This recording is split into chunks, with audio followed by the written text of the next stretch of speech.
Hey guys, welcome back to another ProGuides Teamfight Tactics video. And today we're going to review over Wild Shapeshifter Assassins. We'll be going over how to play this at every single stage of the game, how to adapt the comp accordingly, and who to itemize and how. But first, I'd like to remind you to click the link below and take a look at the updated ProGuides.com if you want to learn more about Teamfight Tactics. ProGuides will always have info on the newest patches, best builds, and strategies. There are all kinds of different resources from top players to help you become the best player that you can be, so be sure to check out ProGuides.com using the link in the description. Alright, let's get right back into the video. Wild Shapeshifter Assassins takes advantage of common synergies and utilizing the strongest items in this patch. With Assassins never missing their autos and Shapeshifters providing beef to distract the enemy team, this composition is able to utilize what's strong effectively and has the tools to handle many teams. So let's start with the early game. At the start of the game, you're ideally going to look for Warwick, Nicolai, and Pyke, since these are units that are going to be core in your late game composition. Units like Kha'Zix, Jace, Elise, Zed, Blitzcrank, Ahri, and Rek'Sai are also good pickups to look for early game strength as well. If you're looking to win streak, Nicolai and Zed are your best two carry options. 2-star Nicolai combined with Wild can deal tons of damage and provide a lot of healing as well. She's also good with carry items that can later be put on your late game assassin carries.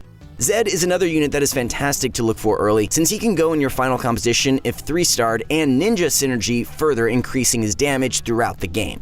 If you want a sandbag, also known as lose streaking, it is important to pick up the core units and sell anything else for economy. Since you're lose streaking, you also want to look for ideal late game items on Carousel. The ideal items you want to look for depends on what you currently have. If you have Tier, you want Chain Vest for Frozen Heart Pyke, or Tier for Seraphs if you already have Akali. If you have Sparring Gloves, BF Sword is for Infinity Edge to put on Akali or 3-star Zed. If you have Negatron Cloak, BF Sword can be good for Bloodthirster Rengar. You can also use another Negatron to make Dragon Claw for one of your carries as well, since BF Sword is crucial for Infinity Edge.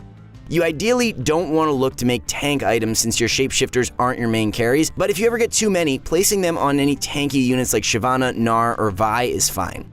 Once you've gathered enough gold, you start to transition into the mid-game.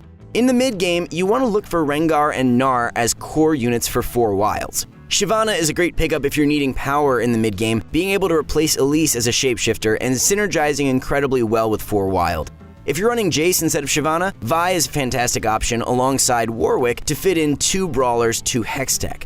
You also want to look out for Akali being a good replacement if 3-star Zed isn't an option.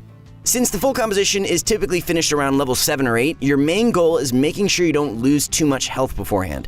In the mid-game, you want to look to build up a lot of gold and hitting level 7 or 8 to finish your team comp, Gnar and Rengar being the most important. If they don't show up at all, however, transitioning out of wilds and going Ninja Assassins is fine if dodge chance isn't a problem in the lobby. If Assassins are difficult to roll, running 4 wild, 3 shapeshifter, 3 sorcerers, 2 dragons is an alright alternative as well, using ideally Nicolai, Shyvana, Gnar, Ahri, Warwick, Aurelion Sol, and Twisted Fate. Though typically with enough gold at level 7, you'll be able to find Gnar and Rengar. However, these compositions are typically less optimal and can't utilize items like Frozen Heart or Infinity Edge well. Fitting in 3 Assassins, 4 wild, or 3 shapeshifters first is dependent on which upgrades you hit faster. If you hit Pyke, Zed, Rengar all 2-star, then run 3 Assassins over 3 Shapeshifters. If you get a Gnar with 2-star Rengar, Warwick, and Nicolai, then run a 4 Wilds. It is not necessary to fit in all the synergies at once, but rather looking to make the strongest team you can before it is finished. If possible, this is also a great time to potentially try and 3-star any 1 or 2 costs, since this is when you roll them the most.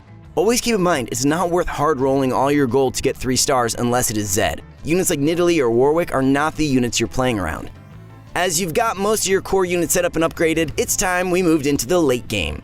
In the late game, you ideally want to make the final 3 synergies, 4 wilds, 3 shapeshifters, and 3 assassins. Your core units are always going to be Nicolai, Warwick, Pyke, Rengar, Akali or Zed, and Gnar, since these provide 4 wild, 2 shapeshifters, and 3 assassins.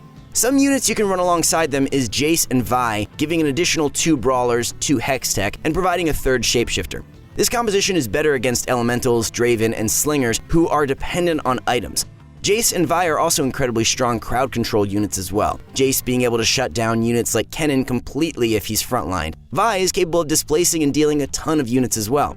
Another team you can try to utilize is with Shyvana and Aurelion Sol if you're against magic damage heavy compositions like elemental sorcerers who can be difficult to handle due to their AoE magical damage consistency with killing your assassins.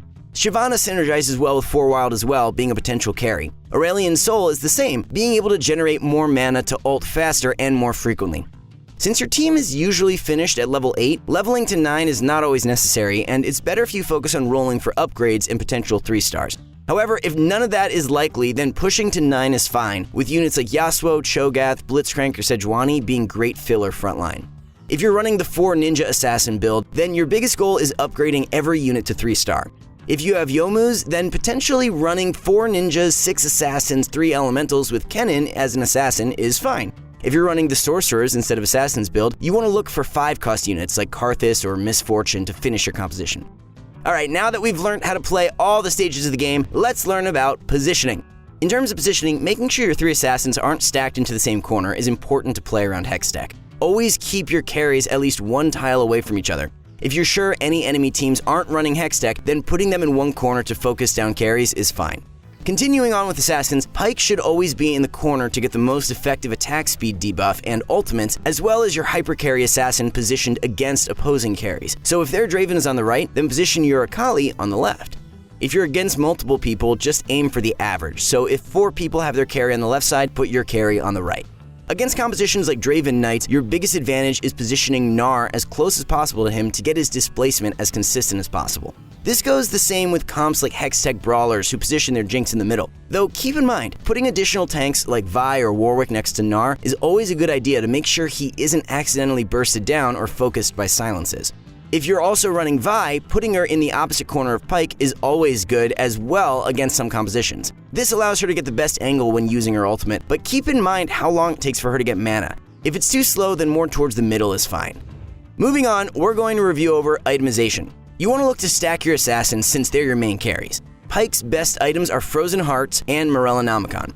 If you get enough Tears and Chain Vests, then stacking 2 Frozen Hearts is always a good option. This lets Pyke become an incredibly strong board-wide attack speed debuff to the enemy team, and with Morellonomicon, he can also apply Grievous Wounds and burn at the same time with each stun. Akali or Zed always wants to have Infinity Edge. This item increases their crit damage, base attack damage, and crit chance, making them a whole lot more consistent and powerful. If you get Akali, then Seraph's Embrace is good if your enemies aren't running too many Ionic Sparks. She's also good with tank items like Dragon Claw and Guardian Angel to prevent her from getting caught out by sudden burst. Zed is fantastic with Rapid Fire Cannon in combination with 4 Wild, gaining a lot of attack speed, double range, and guaranteed autos.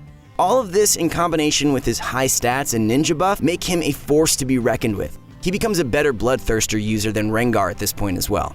Rengar can take all of Zed's items if he is replaced with Akali, being fantastic with them. If you roll a lot of tank items, Gnar is your best go-to. He's great with items like Warmogs, Titanic Hydra, Dragon Claw, and so on.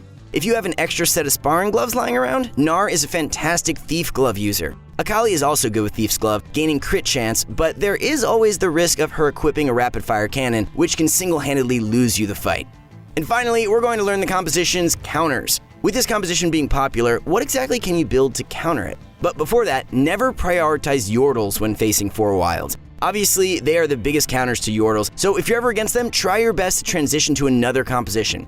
One of the biggest counters to any assassin team is Elementals. Their ability to deal massive AoE damage makes it difficult for assassins to survive. Units like Kennen being difficult to handle with Guardian Angel or Lissandra, who can ult herself for safety, makes them reliable at killing assassins. The Golem alongside their synergies is also game-changing, since if all of your assassins focus it down, you lose a majority of your damage. Brawlers can be difficult for this composition to burst. Along with items like Ionic Spark, their team can easily destroy units like Akali and Rengar who are prone to spam abilities. Unlike Knights, Brawlers are much better at tanking burst damage and can easily hold the front line for carries like Jinx to pop off. Units like Blitzcrank can really mess up your positioning. Cho'Gath can knock up your entire team, and Vi can deal an incredible amount of damage depending on how she ults. Hextech is one of the more inconsistent counters depending on how they position and itemize, but if it's able to disable items on a hyper carry like a 3-star Zed, then it can easily win you the fight. Guardians is another inconsistent counter, but for a different reason. The armor provided typically isn't enough, and units like Akali focus on dealing magical burst damage rather than physical, making Guardians useless. However, if their carry is Zed and Rengar, then it's not an entirely bad pickup, especially with Leona potentially stun-locking one of them down. Alright, that's it for today's video. We hope you enjoyed this one on Wild Shapeshifter Assassins. This composition faces its biggest counters like Phantom Dancer and Yordles and utilizes 4 Wild's guaranteed autos to always land a hit. Assassins like Rengar, Zed, and Akali also greatly benefit from the attack speed to deal even more damage. Shapeshifters like Shyvana, Jace, and Gnar also greatly benefit from the wild bonus as well. We hope you enjoyed this video. Who is your guys' favorite wild unit? What do you think is the strongest item on Akali? Comment down below. Remember to subscribe to our YouTube channel and also visit ProGuides.com to stay up to date on everything Teamfight Tactics. We wish you guys good luck in your next games. We'll see y'all next time.